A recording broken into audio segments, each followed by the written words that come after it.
नेटसर्फ के प्रोडक्ट का घर में ही यूज करके पेडिक्योर किस तरीके से कर सकते हैं। अब ये फोटो किसी महिला के पैर का, इसका मतलब ये नहीं है कि हमारे सक्षम भाई घर में पेडिक्योर नहीं कर सकते, पैर साफ नहीं कर सकते। मैं हमेशा कहती हूँ फीमेल हो या मेल, सभी के लिए हम प्रोडक्ट तैयार करते हैं। तो भैया आप लोगों के लिए भी है कि आप घर में ही अपने पैरों को किस तरीके से अच्छे से तैयार कर सकते हैं without going to any salon वगैरह। ठीक है।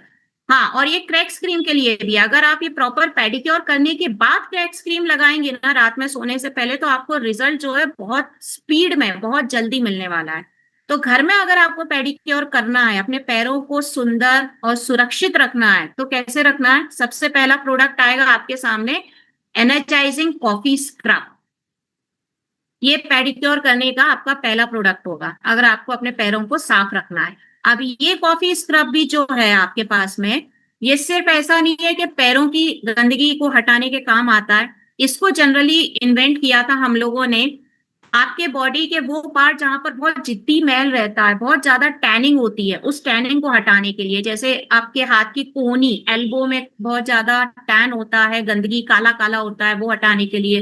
गर्दन के पीछे काला काला होता है, बहुत जिद्दी दाग होते हैं, उनको हटाने के लिए। उसी तरीके से आपके पैरों में भी बहुत जिद्दी टैनिंग होती है। आपने अक्सर देखा होगा फेस तो चमकता हुआ दिखेगा, लेकिन पैरों पर नजर डालेंगे ना तो पैर काले गंदे से दिखाई देते हैं, नाखून एकदम खुरदुरे दिखाई देते हैं अक्सर। तो पैरों को भी उतना ही क्लीन और उतना ही अच्छा रखना है जैसे आप अपने फेस को रखना चाहते हैं। तो अब पेडिक्योर पे आ जाते हैं, घर में इसको यूज कैसे करना है पेडिक्योर के लिए। सबसे पहले पैरों को अच्छे तरीके से क्लीन कर लीजिए। उसके बाद में एनर्जाइजिंग कॉफी स्क्रब जो है वो पैर के ऊपर और पैर के तलवे, एड़ी पर भी और पैर के ऊपर वाले पार्ट पर भी अच्छे तरीके से उसको रब करिए, धीरे धीरे हल्के हल्के हाथ से, ताकि जितनी भी डेड स्किन है वो निकल जाए। मिनिमम 10 से 15 मिनट तक इसको आपको अपने पैरों पर रब करना रहेगा, जिससे पूरा स्क्रब से गंदगी जो है वो निकल जाएगी। कॉफी बीन है, कॉफी कितनी भी गंदी आपकी डेड स्किन होगी उसको निकाल देगी। ग्रीन टी है, ग्रीन टी की वजह से रिफ्रेशमेंट जो है पैरों में वो अपने आप ऑटोमेटिकली आ जाएगी, एक नेचुरल ग्लो आपके पैरों में आ जाएगा, पैर सुंदर दिखाई देंगे। और कोको बटर है, कोको बटर की वजह से ही जो कॉफी स्क्रब है वो मार्केट के स्क्रब से पूरी तरह से अलग है, क्योंकि मार्केट में जो आपको स्क्रब मिलते हैं ना उनमें बहुत ज्यादा कि जिसे मैं कहूंगी रैश इंग्रेडिएंट होते हैं, जो आपकी ड्राई स्किन को बहुत ज्यादा प्रॉब्लम दे देते हैं, मतलब स्किन बहुत रूखी सूखी होती है।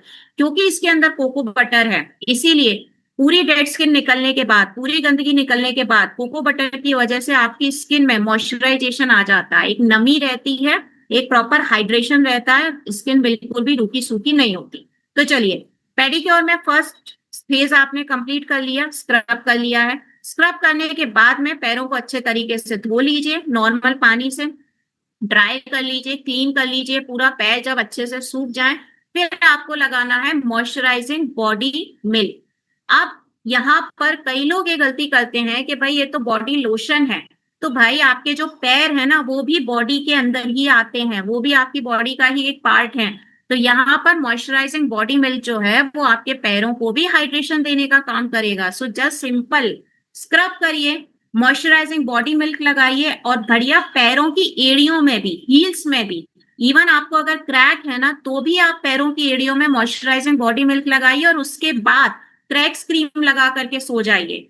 आपके पैर एक हफ्ते के अंदर, विद इन अ वीक, चाहे कितने भी गंदे हों, कितने भी क्रैक्स हों, पूरे रिपेयर होंगे। सबसे पहले स्क्रब करो आप कॉफी स्क्रब से, मॉइस्चराइजिंग बॉडी मिल्क लगा लो, और उसके बाद आप क्रैक्स क्रीम लगाओ। फिर आप एक वीक के अंदर आप देखिए कि क्या पैरों की रंगत बदलती है। तो come to the point, moisturising body milk के अंदर क्या है, 175% तक का इंस्टेंट हाइड्रेशन, इंस्टेंट मतलब तुरंत मिलने वाला।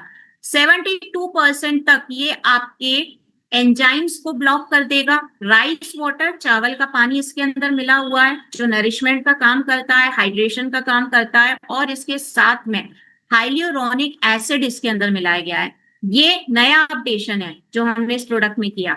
हाइल्यूरोनिक एसिड क्या होता है, आपके स्किन में automatically hyaluronic acid dermis second layer में मिलता है, लेकिन जैसे ही आपकी 30 की एज क्रॉस होती है, 30 साल की उम्र पार होती है, ये कोलेजन, ये हाइल्यूरोनिक एसिड, ऐसे बहुत सारे इंग्रेडिएंट हमारी स्किन में कम होने लगते हैं।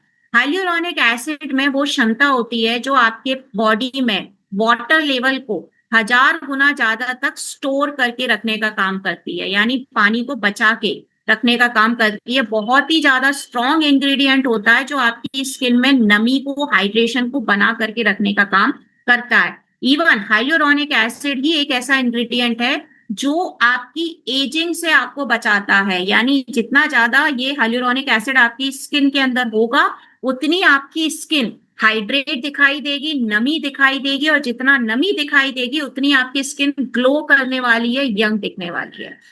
यही हाइलुरोनिक एसिड हमने इस बार मॉइस्चराइजिंग बॉडी मिल्क के अंदर यूज किया हुआ है।